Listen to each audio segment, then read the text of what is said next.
Next weekend, need I say more? Bristol. Wrecker service. Oh, baby. I can't wait, man.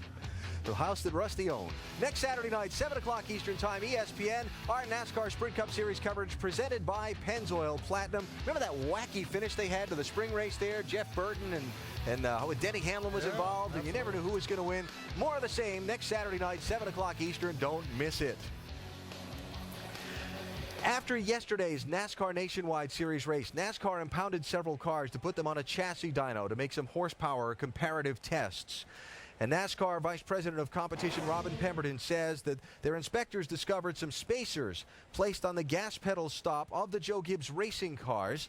It was magnets that were about a quarter-inch thick that prevented the accelerator from going 100% wide open. Pemberton said the intention was to manipulate the numbers that we get, speaking we being NASCAR, when we get our information and data off the dyno. In the end, we got what we needed to. Pemberton going on to say that NASCAR will be issuing some penalties against Joe Gibbs Racing's Nationwide Series teams probably on Tuesday. This morning, team president J.D. Gibbs met with the press. It was actually just a little while ago around noontime. Here's what he had to say. A couple guys chose to make a decision there that really impacts all of us. And to me, the frustrating part is why? You know, I know they were probably frustrated from the standpoint that wanting to show that, hey, we have less horsepower than ever before, and wanted to make it look like we're handicapped, you know, even more than we actually were. I understand that, but that's not an excuse. I think for us, we kind of feel like, I know with us in the engine shop, that's kind of a badge of honor. You win that engine dyno, good for you. And J.D. Gibbs said that will be addressed, those individuals back at his team shops at the beginning part of this week as well. Do we have some reaction to this? Well, obviously they shouldn't have been doing what they were doing, but I think they're down far enough, Toyota was, as far as horsepower was concerned before we came back into this race. They made some significant gains in their program, and they all were done honorably. This is just one of those situations where they got caught, got to pay the penalty. Yeah, man, I tell you what, I don't know about all that stuff. There's one thing I do know about, What's though. that? All those penalties they get, all that money, that goes to the NASCAR Charitable Foundation, and those guys are getting ready to get big old they're check, going to get a big check out of this one. There's no doubt about that. It's all for charity, though, folks. All for charity. Unrelated to the Cup side of things, but it will be interesting to see how this plays out. And by the way, unrelated to the actual competition on the track yesterday. This all happened after the race was over. Other news being made here this weekend. Tony Stewart announcing on Friday morning that Ryan Newman would indeed be the driver of the Stewart-Haas team's second car in 2009. No sponsorship for the number 4 car has been announced yet. Let's hear from Tony and Ryan now, starting with Shannon Spake. All right, down here with Tony Stewart. Actually, the name of your new race team should be Stewart-Haas Hoosier Racing, and of course that's because Ryan Newman is also from Indiana. Well, you have your driver announced, your team announced. Can you sit back, relax, and take a breath now? Nope, not yet. A lot of work to be done, and we got to watch so we don't hit the Haas pit sign here. But no, it's exciting. It's an exciting time for us, and you know, getting Ryan on board, that's something we're very, very excited about and proud about. So, you know, hopefully the both of us will have a lot of success here in the future and have fun doing it together. All right, good luck to you today, Tony.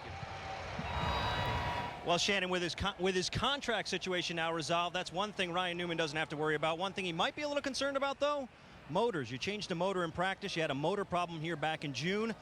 How much of a concern is there? Well, we're starting last. That's the biggest concern. I mean, obviously, we think that the engine is a good one. That's why we have it in the race car, but I didn't expect it to fail in the first lap of practice on Friday. But that's racing. We'll go on, see what we can do with the Altel Dodge to get it back up front. Ryan Newman does have a couple of wins here at Michigan. Unfortunately, the last one came in 2004. Dave? Mike, so does Matt Kenseth. He needs maximum points today, 12th in the race to the chase right now. How close is your car to getting those maximum points, Matt?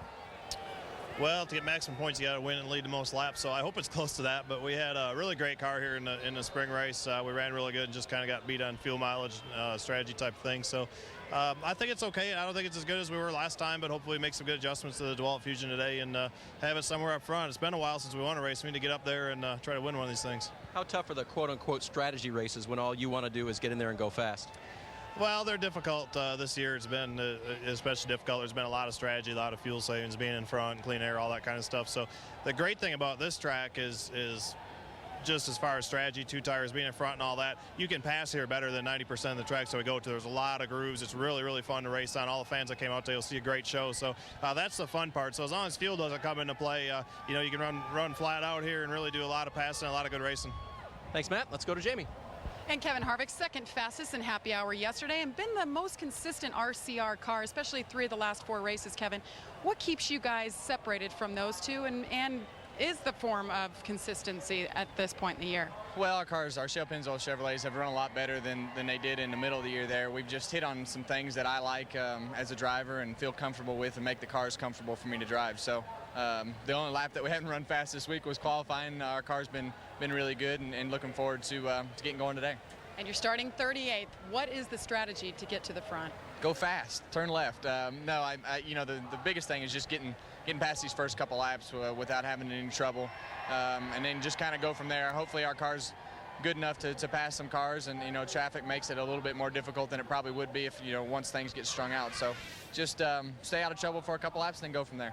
Kevin Harvick sits 11th in the points. Today has to be a good points day for him. He's got to stay out of trouble to get it done. Alan? Got a lot of different things to watch where points are concerned. The Chase Bubble guys and the top 35 in owner points. Important because the top 35 are guaranteed a starting spot in next week's race, and it's so close. Oh, it's really close. The guy I'm concerned about right now, look at Michael Waltrip. Got a big team, a big commitment. He's only 13 points into this thing right now. But look at Sam Horners. He's doing a great job his first year at racing, and he's in 34th, and that's pretty doggone good. Yeah, absolutely. And speaking of Michael Waltrip, you know, they brought Mike Skinner in to put in Michael McDowell's car, and they did that earlier in the Toyota family with A.J. Allmendinger. They brought Skinner in to kind of shore up that team. He's got them in qualified at 22nd today. This could be a good points day and get them back into that top 35. Right, what about A.J. Allmendinger? Yeah, I mean, this absolutely. guy's doing a great job. He's Yeah. 35th in the points right now. He's been holding on. He's struggling back into.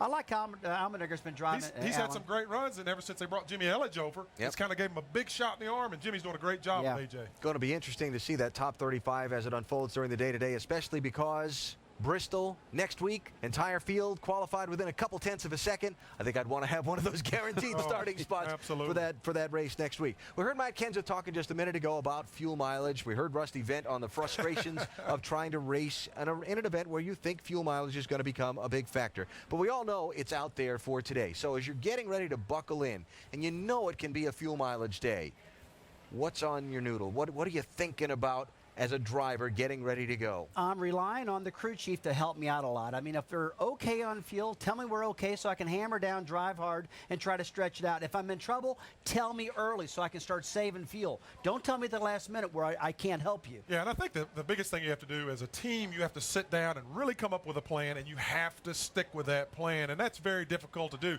You hear guys talk about it all the time, but the race changed, and sometimes it's hard to kind of stay with your strategy.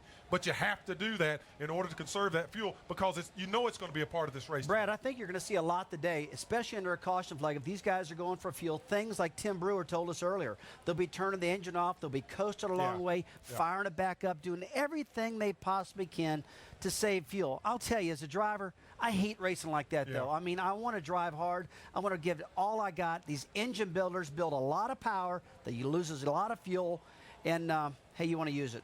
Yeah, we were just looking at Clint Boyer there a second ago. One of the really interesting things I think about today's race is that so many of these bubble guys in the chase are starting way in the back of the field. Boyer's starting 41st today. Denny Hamlin 37th. Kevin Harvick 29th. Casey Kane 32nd. Yeah, well, that's scary. That's a lot of pressure. That's scary because you're back in the back, and you're saying to yourself, okay, we want to get to the front as quickly as we possibly can. We want to do it through pit stops, through good runs. But you're back in the pack, and you have to be smart. You got to take care of that race car. You can't bend up the geometry on that race car, and you got to preserve so you can be there at the end of the day and have a good. You said a key thing right there, Brad. You got to be smart. You got to be looking all around you. You got to look the guys you're going to race against. Don't get too aggressive. Let's get a little bit farther into the race. But hey, Alan, have you ever noticed it seems like the guys you're racing, whether you're in the front of the pack, you're side by side, and if you're in the back, you're side by side, you're always racing that cat. So we'll see what happens today.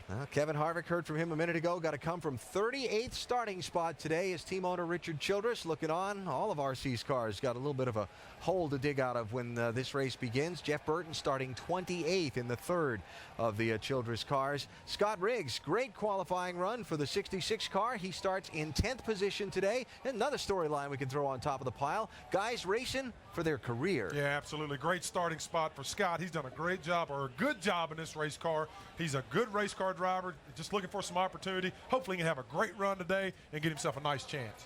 So how's it going to play out as we go through the day in Michigan? Can drivers needing some momentum like Jeff Gordon find a way to get to victory lane and come up with a win? Can some of those bubble boys at the back of the field safely race their way to the front?